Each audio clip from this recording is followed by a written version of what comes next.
SNX Marathi, Siddheshwar news express, सत्यासाठी SNX सोबत. सोलापूर शहरात पावसाळ्यात पाणी तुंबण्याच्या समस्या उद्भवू नयेत तसेच नाल्यांमधील पाण्याचा प्रवाह सुरळीत राहावा यासाठी महापौर विनायक कोंड्याल यांच्या नेतृत्वाखाली शहरातील विविध नाल्यांची प्रत्यक्ष पाहणी करण्यात आली. जुना पुणा नाका, बाळे परिसर, उमानगर, स्पर्श हॉस्पिटल परिसरात 6 कमान, 14 कमान, यशनगर, 54 मीटर रस्ता आदी भागातील नाल्यांची सविस्तर पाहणी करून स्वच्छता, खोलीकरण, रुंदीकरण तसेच अडथळे दूर करण्याच्या सूचना संबंधित अधिकाऱ्यांना देण्यात आल्या.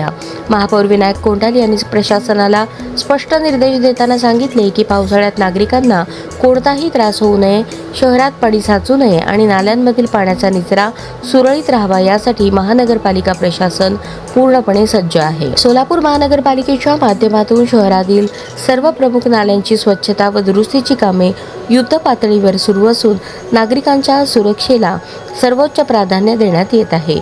सभागृह नेते नरेंद्र काळे, आयुक्त डॉक्टर सचिन ओंबासे, अतिरिक्त आयुक्त संदीप कारंजे, उपायुक्त सोनाली यादव, नगर अभियंता सारिका अकुलवार यांची प्रमुख उपस्थिती होती. तसेच संबंधित विभागांचे अधिकारी, कर्मचारी आणि त्या प्रभागातील नगरसेवक, नगरसेविका उपस्थित होते.